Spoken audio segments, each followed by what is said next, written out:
students, very good morning to all and welcome to the class again. Dear students, we people have started with Kingdom Animalia, right? And under the same, in last lecture, we people have discussed your phylum Porifera very well. Porifera, as they are having pores, I can say they are having holes all over their body. And ये hole को क्या बोला था बच्चों हमने? Yes, it is called as your ostia. Am I clear?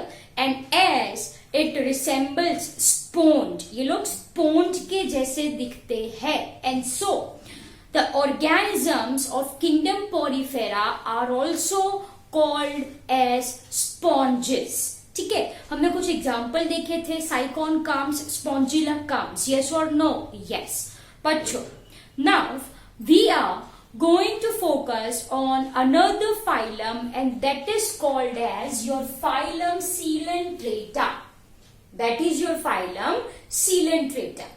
Dear students, phylum Coelenterata is also called as Cnidaria. ठीक है, तो what I am going to write over here, they are also called as Cnidaria. Am I clear? So phylum Coelenterata, or I can say it is phylum Cnidaria. C is silent over here.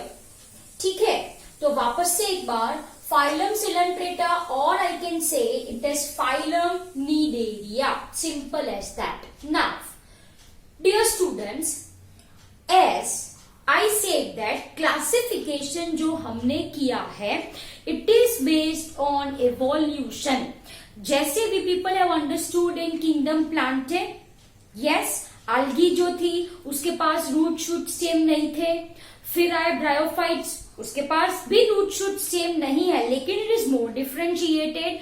फिर आ गए आपके pteridophytes, इसके अंदर root shoot stem well developed है कि नहीं? इसके पास vascular tissues है.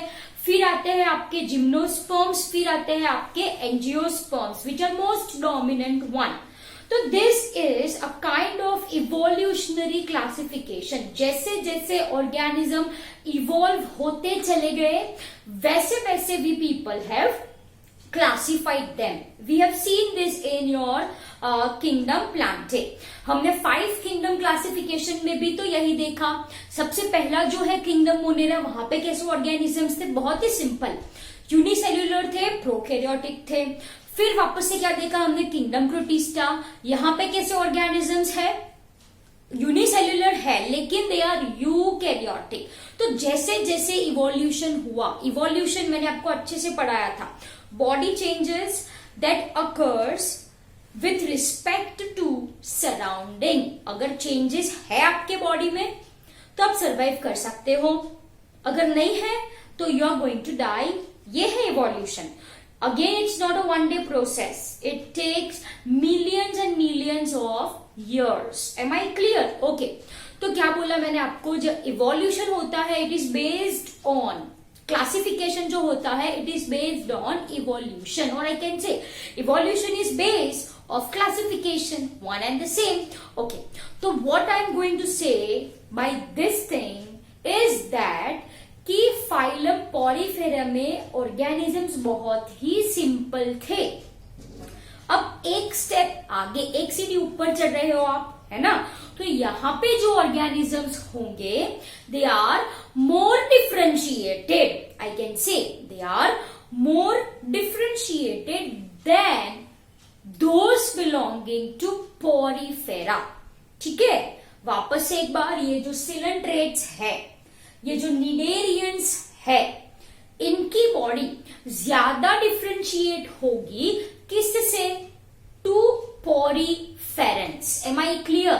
ओके, तो dear students, step wise we people are going to understand this. ठीक है, तो सबसे पहला हेडिंग डाल दीजिए आप. We are talking about habitat. So first, okay, और first point I can say write habitat. Okay, dear students, if I am talking about habitat, तो mostly organisms are aquatic, specifically marine होते हैं, लेकिन there are some organisms who can live in fresh water. अब आपको पता है fresh water क्या है, मराइन वाटर क्या है। Marine water you can say it as a salty water, खारा पानी, ocean, sea you people have visited. And fresh water if I am talking about तो होती है आपकी रिवर, नदी, पॉन्ड होते हैं, लेक्स होते हैं, this are fresh waters. Okay, तो बच्चों लिखो एवरीवन राइट ऑल एक्वेटिक, सारे के सारे ऑर्गेनिजम्स कैसे होते हैं, एक्वेटिक होते हैं। Am I clear? Okay, mostly marine, aquatic है लेकिन मोस्टली कैसे है, marine, with few exception, say for example if I am talking about hydra, है ना, तो हाइड्रा प्रेजेंट होता है फ्रेश वाटर में। Hydra you people know I guess, this is present in fresh water, लेकिन ज्यादातर ये पानी में रहते हैं, ज्यादातर ना ये पानी में ही रहते हैं। ठीक है, all organisms belonging to this phylum lives in water। यहां पे लिखा है मैंने एक्वेटिक, मतलब जो पानी में रहते हैं। Am I clear? Okay, right. Second point and that is body form. Second point लिखिए बॉडी फॉर्म। ओके बच्चों, if I am talking about body form तो again they are of course multicellular, yes they are multi, ultimately we are doing kingdom animalia, तो सारे organisms यहाँ पे multicellular ही है, right. So here I am writing they are multicellular, of course eukaryotic, and their body design, I can say their body design is more differentiated। किससे more differentiated है, आगे क्या पढ़ा हमने, more differentiated than organisms belonging to porifera। ये organism को आप poriferans भी बोल सकते हो, you can say organisms of kingdom porifera as poriferans, RANS। You can say organism of phylum Coelenterata as coelentrates, TRATES, coelentrates। Am I clear? Okay, now कुछ organisms जो होते हैं वो होते हैं colonial, right? कुछ organisms जो होते हैं वो होते हैं सॉलिटरी। सॉलिटरी का मतलब होता है जो अपनी लाइफ अकेले स्पेंड करना पसंद करे, जो अपनी लाइफ अकेले, सारी जिंदगी अकेले रहे, है ना, तो that is what I mean by solitary, who lives singly. Colonial मतलब मिलजुल के रहे, सॉलिटरी मतलब who lives singly. Am I clear? Okay, if I am talking about colonial तो इसके एग्जाम्पल में लिख लीजिए आप कोरल्स। इसके एग्जाम्पल में लिख लीजिए आप corals. Am I clear? There are corals okay who spend their life in colony. There are examples like Hydra. Say for example, if I am talking about Hydra, so they lives their life solitary। solitary का मतलब क्या होता है, अकेले। Done, तो ये हो गया आपका बॉडी फॉर्म। नाउ नेक्स्ट लिखो सिमेट्री। नेक्स्ट क्या लिखना है आपको, symmetry. Okay, now this word is I guess new to you people, and symmetry के अंदर आप लिखिए radial symmetry।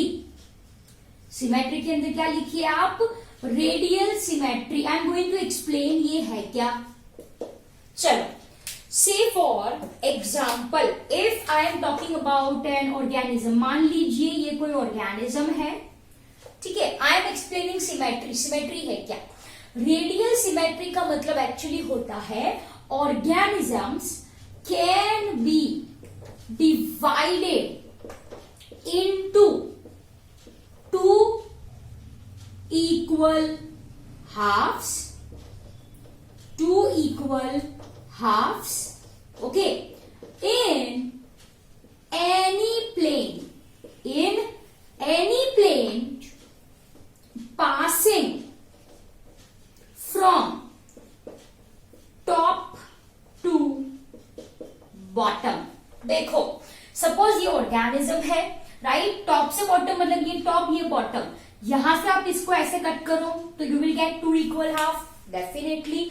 अगर इसको आप ऐसे कट करो, ऐसे ऐसे ऐसे, तो again you will get 2 equal half. If you are going to cut this organism like this, again from top to bottom I am saying, you will get 1 and 2 equal half.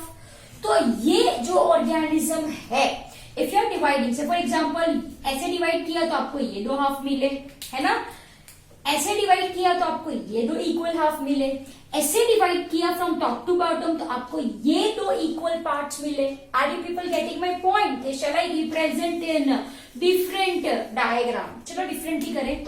ये organism है, ऐसे cut किया भाई, yes equal half I am getting. ये organism है, top to bottom ऐसे cut किया, yes equal half I am getting. ये ऑर्गेनिज्म है, इस तरफ से मैंने कट किया, yes I am getting 2 equal halves. तो such organisms exhibits बच्चों radial symmetry. देखो definition, divided into 2 equal half in any plane, मतलब ऐसे या फिर ऐसे या फिर ऐसे, in any plane passing from top to bottom, top से bottom तक। Am I clear? तो इसको कहा जाता है radial symmetry. पॉरीफेरेंस में क्या पढ़ा था हमने? It can not be divided into 2 equal half. इनकी बॉडी 2 इक्वल हाफ में डिवाइड नहीं हो सकती। एसिमेट्रिक बोला था हमने, एसिमेट्रिक। यहां पे है radial symmetry. I hope it is clear to you people, right? अब नेक्स्ट हेडिंग डालो, लेवल ऑर्गेनाइजेशन। लेवल ऑर्गेनाइजेशन मतलब I am talking about cellular level, tissue level, organ level, है क्या भाई? ओके बच्चों, पॉरीफेरा में हमने देखा था कि सेल्स ही थे। मैंने आपको बोला था सेल्यूलर लेवल ऑफ ऑर्गेनाइजेशन। अब एक स्टेप आगे आया है, एक स्टेप आगे है। तो यहां पे जो सेल्स है they group together to form tissue. Cells मिलजुल के क्या बनाएंगे? टिश्यू बनाएंगे। तो this are first multicellular organism who is having tissue level of organisation. यहाँ पे जो ऑर्गेनाइजेशन है वो क्या है?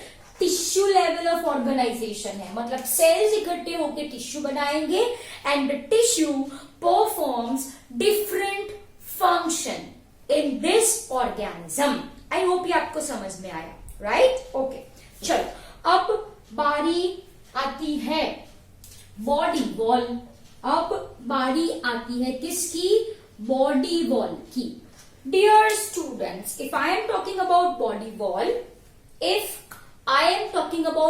वॉल, तो ये ऑर्गेनिजम्स में होती है 2 लेयर।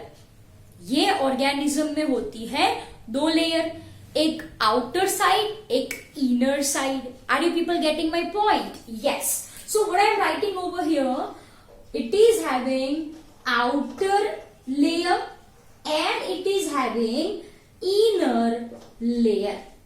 ठीक है, आउटर लेयर को बोला जाता है एपिडर्मिस। क्या बोलूं मैं? It is called as your epidermis. बाहर की तरफ है तो एपिडर्मिस है।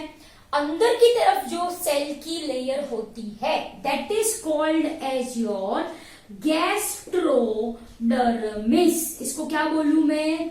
गैस्ट्रोडर्मिस। एंड बीच में होता है नॉन सेल्यूलर। ये दोनों के बीच में, in between their is presence of non cellular gelatinous layer, जिसको कहा जाता है मीजोग्लिया।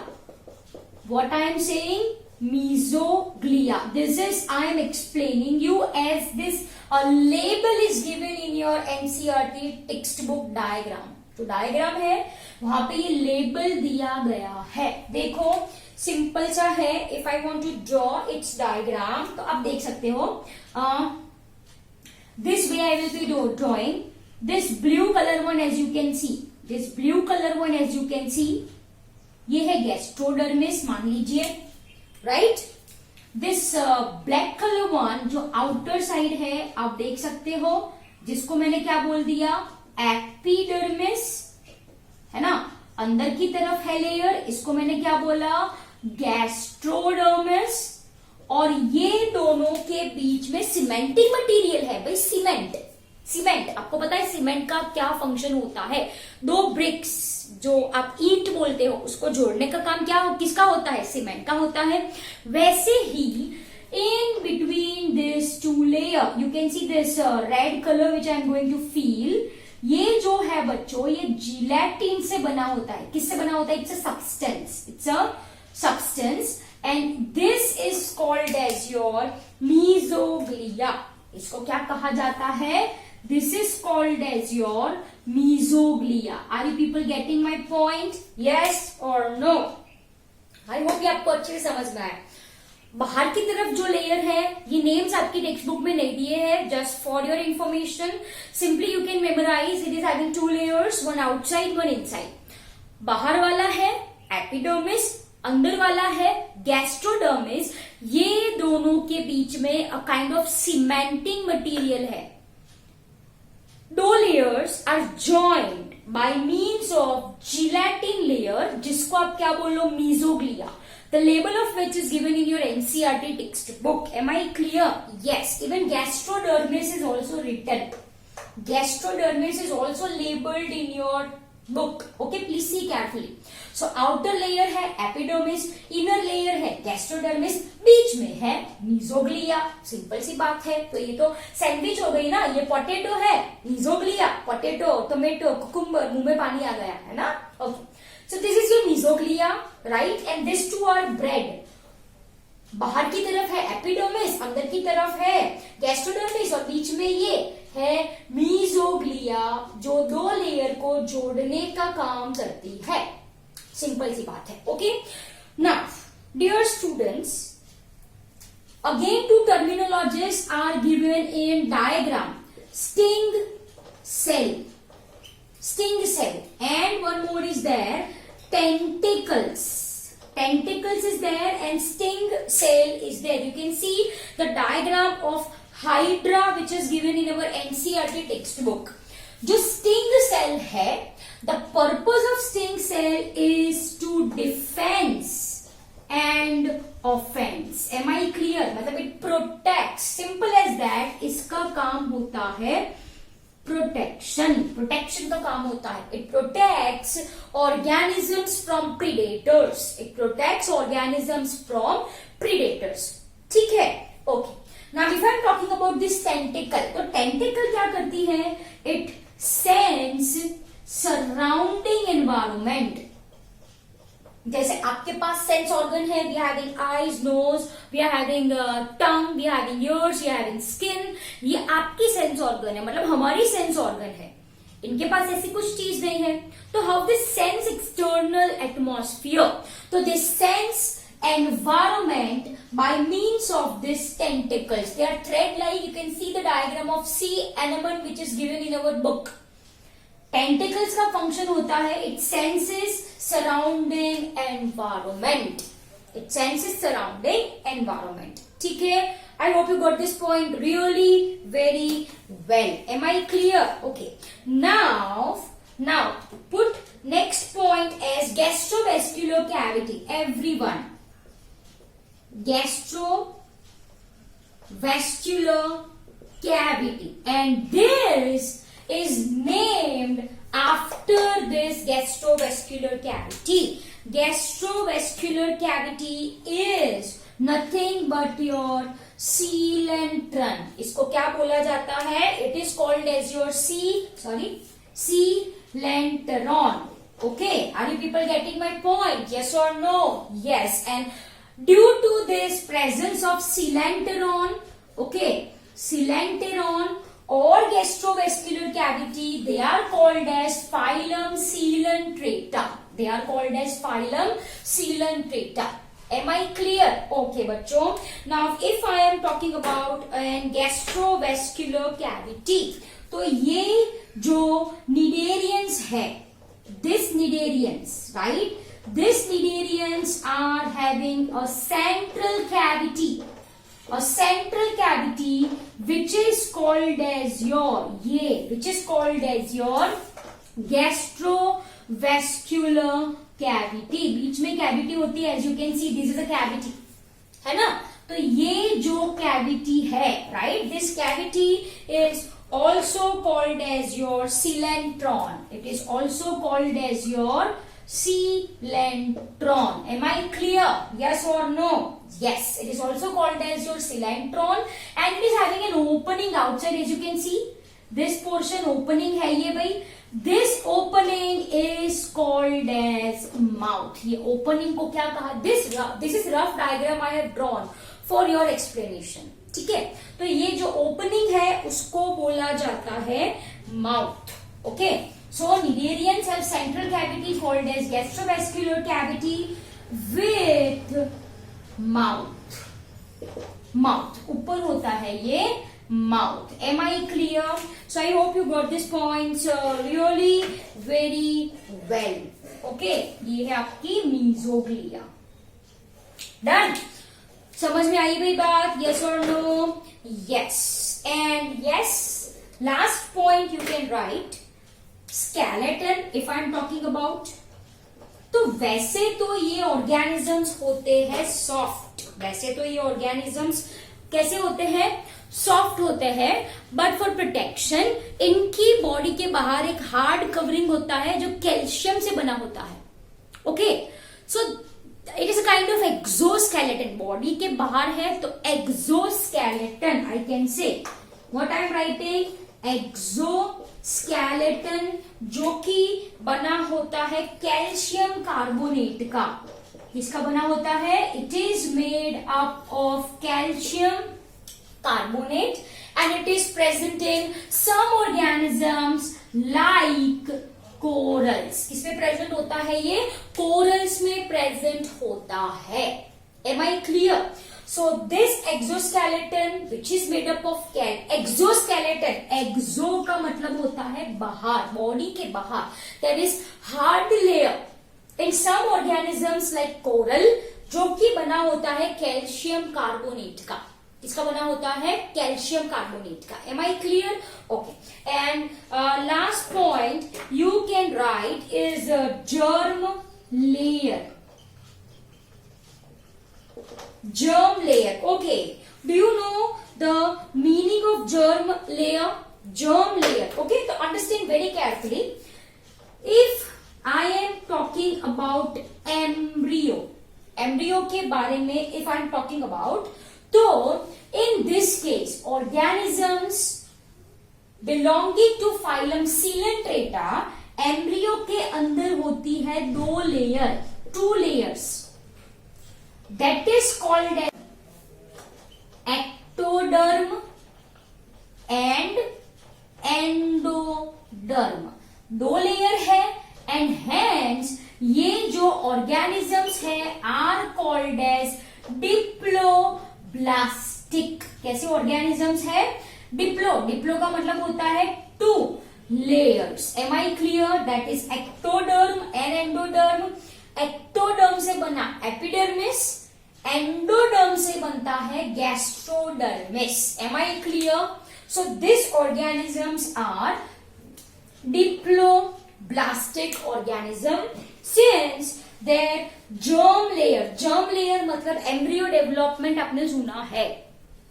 सेक्सुअल रिप्रोडक्शन होता है, जाइगोट बना है ना, ये जाइगोट बना, ये जाइगोट है which is single cell. It divides, ऐसे करके वो डिवाइड होता है ना, to form what? Embryo. To form embryo. This embryo is having 2 layers of cell mass. 2 layers of cell mass जो बाहर की तरफ होता है. Say for example if I want to represent it like this, तो यू कैन सी ये जो बाहर की तरफ है दैट इज एक्टोडर्म एंड अंदर की तरफ है ये वाला इज योर एंडोडर्म.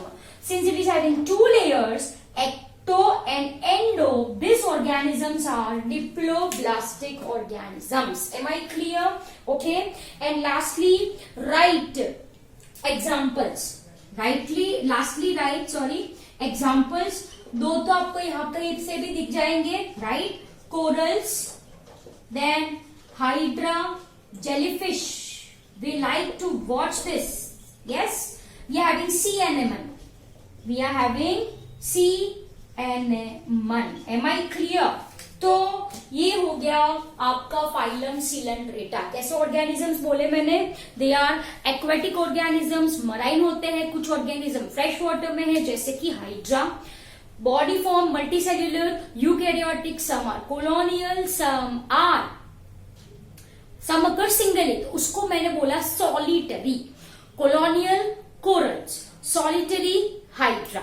डन. फिर सिमेट्री, रेडियल सिमेट्री. ऐसे कट करो 2 इक्वल हाफ, ये प्लेन से कट करो 2 इक्वल हाफ, ये प्लेन से कट करो 2 इक्वल हाफ. तो such organisms exhibits radial symmetry. Level of organisation क्या आया? Tissue level of organisation. Body wall, outer को बोला एपिडर्मिस, इनर को बोला गैस्ट्रोडर्मिस, बीच में है मेसोग्लिया. सिंपल सी बात है. Yes, they are having gastrovascular cavity called as your coelentron. Called as your coelentron. Okay, and after this, these are called as coelenterata. Simple सी बात है. स्केलेटन बना होता है कैल्शियम कार्बोनेट का. जर्म लेयर एम्ब्रियो में होती है 2, बाहर की तरफ एक्टो फिर एंडो. बच्चों, ये एक्टो और एंडोडर्म से पूरा ऑर्गेनिज्म बनता है.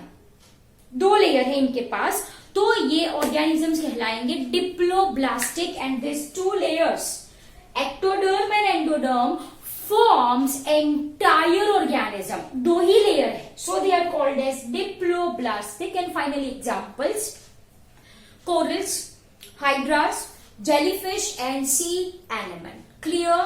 सो dear students, I hope this is very much clear to you people. So this is all about your phylum Coelenterata. I hope you understood this really very well. See you in next lecture. Bye everyone.